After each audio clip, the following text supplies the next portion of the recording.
ইরানে হামলা বন্ধ হলেও লেবাননে তাণ্ডব চালাচ্ছে ইসরায়েল। শনিবার দক্ষিণ লেবাননে ইসরায়েলি বিমান হামলায় ৩ জন নিহত হয়েছেন। হামলায় রাষ্ট্রীয় নিরাপত্তা বাহিনীর ১৩ জন সদস্য নিহত হন। ইসরায়েলের দাবি, হিজবুল্লাহর ঘাঁটি নিশানা করে এসব হামলা হচ্ছে। তবে হতাহতদের বেশিরভাগ বেসামরিক মানুষ। প্রিয়জনকে হারানোর বেদনায় কাতর বৈরুতবাসী।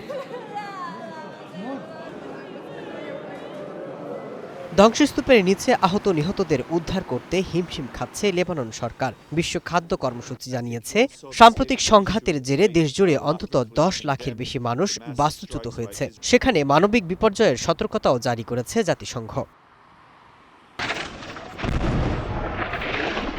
যুদ্ধবিরতিতে লেবাননকে অন্তর্ভুক্ত করা হলেও গেল কয়েকদিনে দেশটিতে শতাধিক হামলা করেছে ইসরায়েল। এক বার্তায় প্রধানমন্ত্রী বেঞ্জামিন নেতানিয়াহু জোর দিয়ে বলেছেন, লেবাননে বর্তমানে কোনো যুদ্ধবিরতি কার্যকর নেই।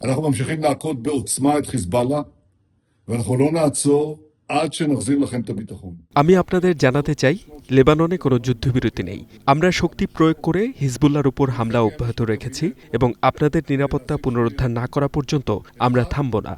פירוק חיזבאללה מנשקו, והשני, הסכם שלום היסטורי בר קיימא בין ישראל ללבנון. ইসরায়েল এবং হিজবুল্লাহর মধ্যে চলমান সংঘাত নিরসনে যুদ্ধবিরতি নিয়ে আলোচনার লক্ষ্যে আগামী মঙ্গলবার ওয়াশিংটনে বসছে ইসরায়েল এবং লেবানন। লেবাননের প্রেসিডেন্ট কার্যালয়ের এক বিবৃতিতে এ তথ্য জানানো হয়েছে। যদিও এর আগে জানানো হয়, হামলা বন্ধ করলেই ইসরায়েলের সাথে কেবল আলোচনায় বসতে পারে লেবানন।